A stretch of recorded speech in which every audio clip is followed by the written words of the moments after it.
विद्यार्थियों, आज का ये जो वीडियो है, इस वीडियो में हम उपराष्ट्रपति पद के बारे में डिस्कस करेंगे।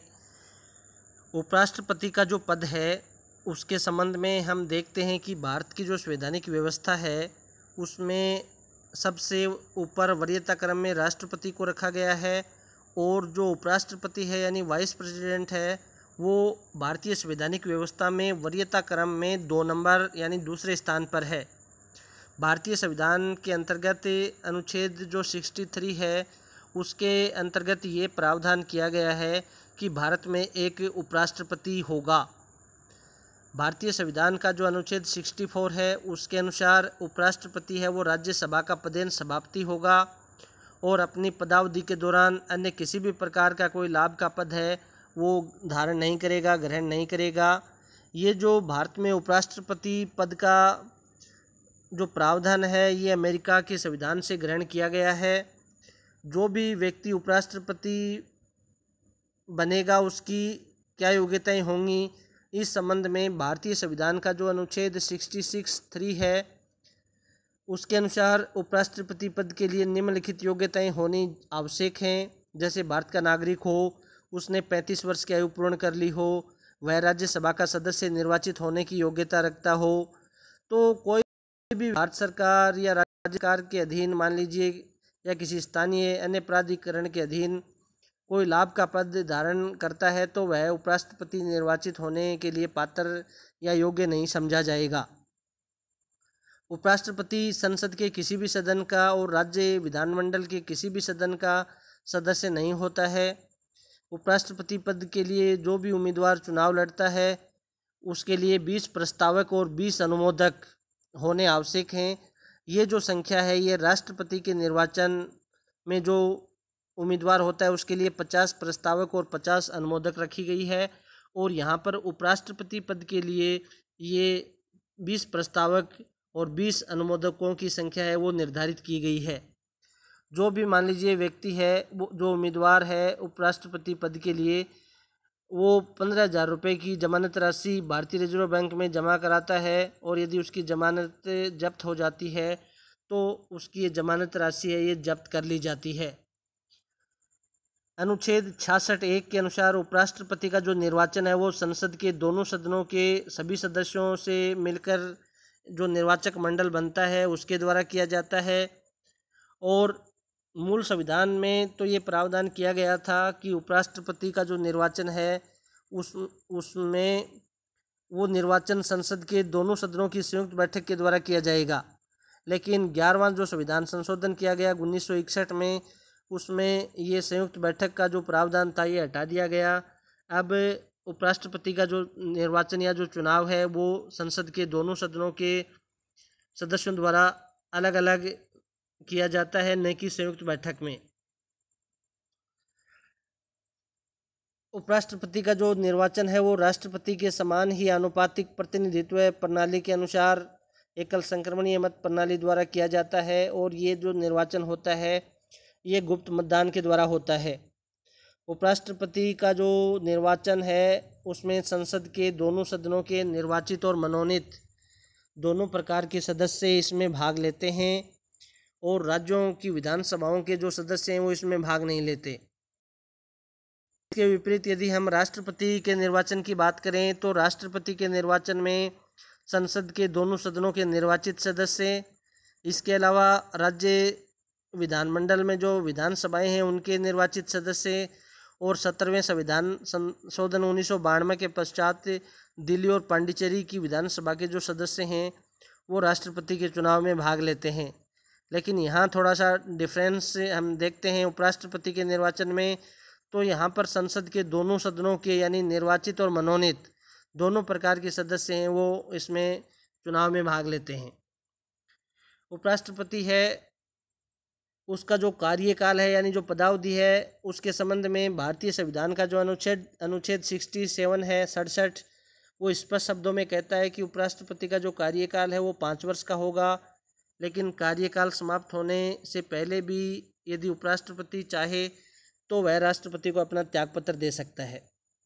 इसके अलावा राज्यसभा अपने तत्कालीन सभी सदस्यों के बहुमत से उसे पद से हटाने का प्रस्ताव पास कर देती है और लोकसभा यदि उससे सहमत हो जाती है या लोकसभा उसको स्वीकार कर लेती है तो उपराष्ट्रपति है वो अपना पद त्याग देता है। परंतु ऐसा कोई प्रस्ताव पेश नहीं किया जा सकता जब तक 14 दिन का अग्रिम नोटिस न दिया जाए उपराष्ट्रपति को, और संविधान में उपराष्ट्रपति को पद से हटाने के संबंध में स्पष्ट प्रावधान नहीं है। उपराष्ट्रपति अपनी 5 वर्ष की पदावधि के पूर्ण होने के बाद भी अपने पद पर बना रहता है जब तक कि उसका उत्तराधिकारी पद ग्रहण नहीं कर लेता है। एक बार मान लीजिए कोई व्यक्ति उपराष्ट्रपति पद के लिए निर्वाचित हो जाता है तो वो पुनर्निर्वाचन हेतु योग्य समझा जाता है, और वह कितनी बार उपराष्ट्रपति बनेगा इस संबंध में कोई स्पष्ट प्रावधान नहीं है। एक व्यक्ति है वो कितनी भी बार भारत का उपराष्ट्रपति है वो बन सकता है, निर्वाचित हो सकता है। भारतीय संविधान में कार्यवाहक उपराष्ट्रपति नियुक्त किए जाने के संबंध में किसी भी प्रकार का कोई स्पष्ट प्रावधान नहीं है। राष्ट्रपति के निर्वाचन के समान ही उपराष्ट्रपति के निर्वाचन से संबंधित यदि मान लीजिए कोई विवाद पैदा हो जाता है तो उस पर निर्णय का जो अधिकार है वो उच्चतम न्यायालय को है और उसी का निर्णय है वो अंतिम होता है। उपराष्ट्रपति पद की शपथ की बात करें तो उपराष्ट्रपति अपना पद ग्रहण करने से पहले शपथ लेता है और उस शपथ पर अपने हस्ताक्षर करता है। भारतीय संविधान का जो अनुच्छेद 69 है उसके अनुसार या उसके अंतर्गत अपने पद पर आसीन होने से पूर्व उपराष्ट्रपति है वो या तो राष्ट्रपति के समक्ष या राष्ट्रपति द्वारा नियुक्त किसी व्यक्ति के समक्ष शपथ ग्रहण करता है। वेतन और भत्तों की बात करें तो उपराष्ट्रपति है वो राज्यसभा का पदेन सभापति होता है, इसलिए उपराष्ट्रपति को राज्यसभा के सभापति का ही वेतन दिया जाता है। उसे उपराष्ट्रपति होने के कारण पद का वेतन नहीं दिया जाता। वर्तमान समय में उपराष्ट्रपति है वो राज्यसभा के सभापति के रूप में उसको 1,25,000 रुपये वेतन प्रदान किया जाता है, और ये जो वेतन है ये भारत की संचित निधि के ऊपर भारित होता है। उपराष्ट्रपति के वेतन और भत्तों में उसकी पदावधि के दौरान किसी प्रकार की कोई कटौती नहीं की जा सकती। वर्तमान समय में 1997 के पश्चात उपराष्ट्रपति के लिए सेवानिवृत्ति के पश्चात पेंशन का भी प्रावधान है वो किया गया है। अब देखिए उपराष्ट्रपति जो है उसकी कौन कौन से पावर हैं, कौन कौन सी उसकी शक्तियां हैं, इस संबंध में यदि बात करें तो भारतीय संविधान का जो अनुच्छेद 64 और 65 है उसके अंतर्गत उपराष्ट्रपति के कार्यों का उल्लेख किया गया है। उपराष्ट्रपति है, जैसा कि मैंने थोड़ी देर पहले आपको बताया था कि उपराष्ट्रपति राज्यसभा का पदेन सभापति होता है। वह राज्यसभा की कार्यवाही है उनका संचालन करता है, राज्यसभा में अनुशासन बनाए रखता है, राज्यसभा सदस्यों को सदन में बोलने की अनुमति प्रदान करता है, वह सदन में पेश किए गए विधेयकों पर विचार विमर्श कराता है, मतदान कराता है और उसका परिणाम घोषित करता है। यदि मान लीजिए मत समान आते हैं या मतों में समानता की स्थिति होती है तो राज्यसभा के सभापति के रूप में उसे अपना निर्णायक मत है वो देने का अधिकार उसको प्राप्त है। वह इस बात का भी निर्णय करता है कि कौन सा प्रश्न सदन में पूछने योग्य है, कौन सा नहीं। यदि मान लीजिए सदन में असंसदीय भाषा का प्रयोग कोई करता है तो उसको रोकता है, और यदि ऐसी भाषा का प्रयोग किया जाता है तो उसे कार्यवाही से निकालने का आदेश देता है। राज्यसभा द्वारा जितने भी विधेयक पारित किए जाते हैं उनके ऊपर उपराष्ट्रपति हस्ताक्षर करता है और उसके द्वारा सदन के सदस्यों के विशेषाधिकारों को संरक्षण प्रदान किया जाता है। अनुच्छेद 65 जो इम्पोर्टेंट है, इसमें ये कहा गया है कि उपराष्ट्रपति जो है वो राष्ट्रपति की अनुपस्थिति में राष्ट्रपति के कार्यों के निर्वहन का दायित्व उसको सौंपा गया है। अब एक एक करके संक्षेप में हम उपराष्ट्रपति से संबंधित जितने भी अनुच्छेद हैं उनके ऊपर यदि चर्चा करें तो अनुच्छेद 63 में ये उल्लेख किया गया है कि भारत के लिए एक उपराष्ट्रपति होगा। अनुच्छेद 64 है उसमें ये प्रावधान किया गया है कि उपराष्ट्रपति है वो राज्यसभा का पदेन सभापति होगा। अनुच्छेद 65 में ये प्रावधान किया गया है कि उपराष्ट्रपति है वो आकस्मिक रिक्तियां और राष्ट्रपति की अनुपस्थिति में राष्ट्रपति के कार्यों का निर्वहन करेगा। अनुच्छेद 66 में उपराष्ट्रपति के चुनाव से संबंधित प्रावधान किए गए हैं। जैसा कि मैंने आपको बताया है कि उपराष्ट्रपति का चुनाव है वो भी राष्ट्रपति के समान ही आनुपातिक प्रतिनिधित्व की एकल संक्रमणीय मत प्रणाली के द्वारा गुप्त तरीके से गुप्त मतदान के द्वारा होता है। इसमें संसद के दोनों सदनों के निर्वाचित और मनोनीत दोनों प्रकार के जो सदस्य हैं वो चुनाव में भाग लेते हैं, वोट डालते हैं। अनुच्छेद 67 में ये प्रावधान किया गया है कि उपराष्ट्रपति का जो कार्यकाल है वो 5 वर्ष का होगा, लेकिन इससे पहले भी वो राष्ट्रपति को अपना त्यागपत्र देकर पद मुक्त हो सकता है, पद छोड़ सकता है। अनुच्छेद 68 जो है उसमें ये प्रावधान किया गया है कि उपराष्ट्रपति कार्यालय की रिक्ति की पूर्ति के लिए चुनाव का समय निर्धारण करता है। आकस्मिक रिक्ति की पूर्ति के लिए चुने गए व्यक्ति का कार्यकाल अनुच्छेद 69 में उपराष्ट्रपति द्वारा शपथ ग्रहण, जिसमें हमने देखा कि उपराष्ट्रपति है वो राष्ट्रपति के समक्ष या उसके द्वारा नियुक्त किसी व्यक्ति के समक्ष अपने पद की शपथ ग्रहण करता है। अन्य आकस्मिकताओं में राष्ट्रपति के कर्तव्यों का जो निर्वहन है वो उपराष्ट्रपति करता है। अनुच्छेद 70 के अंतर्गत अनुच्छेद 71 में ये प्रावधान है कि उपराष्ट्रपति के चुनाव से संबंधित मान लीजिए किसी प्रकार का कोई विवाद पैदा होता है तो उसके ऊपर अंतिम जो निर्णय है वो उच्चतम न्यायालय का होगा।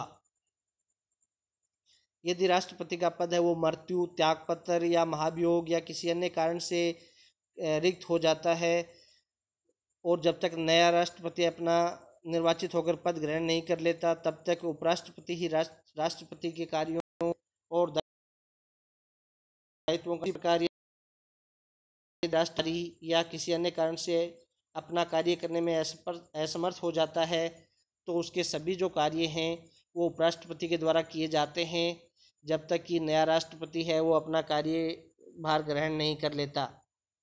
राष्ट्रपति के रूप में कार्य करने के दौरान उपराष्ट्रपति को वे सारे उपलब्धियां, भत्ते और विशेषाधिकार प्राप्त होते हैं जो राष्ट्रपति को प्राप्त होते हैं।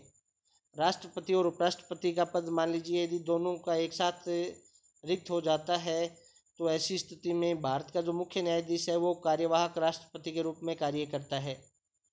जब उपराष्ट्रपति राष्ट्रपति के रूप में कार्य करता है तो वह राज्यसभा के सभापति के कर्तव्यों का पालन नहीं करता है और न ही राज्यसभा के सभापति के रूप में उसको वेतन और भत्ते प्रदान किए जाएंगे।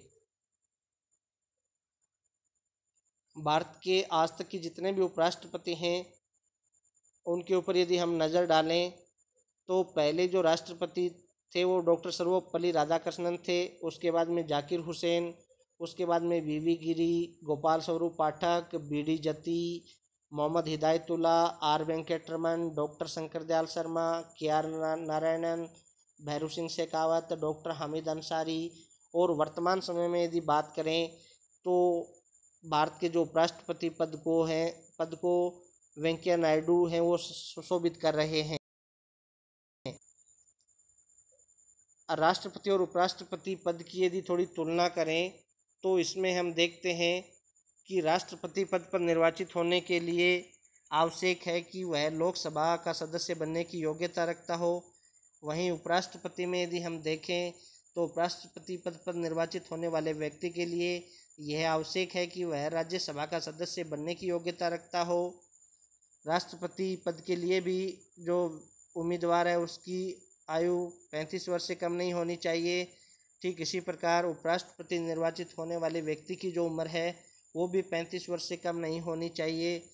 राष्ट्रपति का जो निर्वाचक मंडल है उसमें संसद के दोनों सदनों के निर्वाचित सदस्य और राज्य विधानसभाओं के निर्वाचित सदस्य, इसके अलावा 17वें संविधान संशोधन 1992 के पश्चात जो दिल्ली और पांडिचेरी की विधानसभाओं के जो निर्वाचित सदस्य हैं वो राष्ट्रपति के चुनाव में वोट डालते हैं या निर्वाचक मंडल में इनको सम्मिलित किया गया है।